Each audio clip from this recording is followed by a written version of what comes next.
Good morning. Welcome to the Keto Mom page. We are finishing up Atomic Habits. Well, we finished it up yesterday, but we're going to talk about 1% better or 1% worse, how you implement this into your life and keep going. So, as you're tuning in, where are you tuning in from? How is your morning or afternoon or whatever time of day it is for you? How is your day going? And if you finish the book or wherever you're at, because remember, this isn't a have to follow along exactly with me, but it is a journey to get you to read, to get you to think, to get you to be mindful and aware of what you are doing every single day, whether it is on your relationships or finances or your health.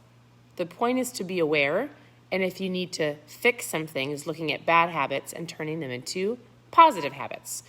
That's what the book was about, creating systems. And so in conclusion, I love that he says the secret to results that last. That's what we're going to talk about real quick, and I have a little visual for you.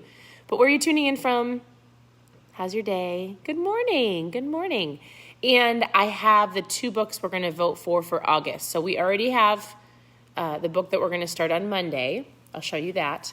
And then another book that we will dive into August, because we'll be done with that book by then. So, what is the secret to making all of this work and to making all of this last? And basically he says one small action repeated over time will change. Really the key is action, right? And so he says we can say the same thing about habits. So he talks about if somebody gives you one coin, are you rich? He says no, you wouldn't say that somebody's rich by giving them a coin. But giving somebody a coin every single day or every one coin at a time eventually will add up. For you'd have to say it started with one coin. He says the same thing about habits. Can one tiny habit transform your life? He says it's unlikely, but one habit consistently over time and then adding more single habits, it's a 1% better or 1% worse over the course of weeks, months, years will change 100%. So he says, in the beginning, small improvements can often seem meaningless because they get washed away by the weight of the system. Just as one coin won't make you rich, one positive change, like meditating for 1 minute or reading one page each day, is unlikely to deliver a noticeable change. But gradually, as you continue to layer small changes on top of one another, the scale of life starts to move. And so he says, I kind of drew this out for you. For example, if you're like, I read all of this and I need to know, what do I do? Think about the small little habits that you want to create. And what if you have a 1% better or 1% worse category in your life? And every time you do something, you think, is it 1% better or is it 1% worse? You get up in the morning and you don't hit your snooze button. Congratulations, at 1% better, right? Or you hit your snooze button. You're like, okay, it'll be better tomorrow, but it was 1% worse, right? You pack your lunch or you plan your meals, 1% better. You go through the drive-thru, 1% worse.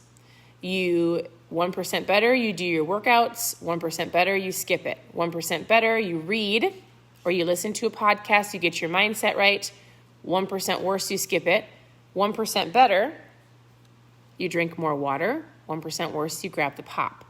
And in one day, this would not probably change anything in your life except for mindset, right? If you choose to do all of these things, you might be grumpy, crabby, not feel good. You might be discouraged, but will it change like the way that you physically look? Probably not. But if you constantly do a 1% worse, the scale eventually will either go up with the betters or down with the worse. And in the course of a year, you will see this or this. And so basically, if you can just get it into your mindset of, I'm going to guess you know what to do, right? You can read books, you can listen to people, but somebody doesn't have to tell you, hey, you should get up early and go work out. I shouldn't have to tell you, and I'm guessing I don't have to tell you, you should put down the donut, right? Or you should plan your meals instead of going through the drive-thru. Or, let's lay off the Mountain Dew. You do not need a case of pop today. There's little things that you deep down you know that if you changed it, you would feel better, you would eventually look better, all of those things. How do you go throughout your day to make sure that you have that mindset? Think about it. 1% better, 1% worse. Every decision that you make, whether it's food you put in your mouth, whatever you're drinking, the lack of movement, the things that you watch and listen to can all be categorized in those two things. It's either helping or hurting. And if you can get your body, ask yourself before you make a decision, is this helping or hurting? Is there a better option? Is this helping or hurting? Is there a better option? And basically, over the course of time, you're going to create habits and systems to get to your goal. You might reach a goal. He talks about this, remember. You might reach a goal. And he says this.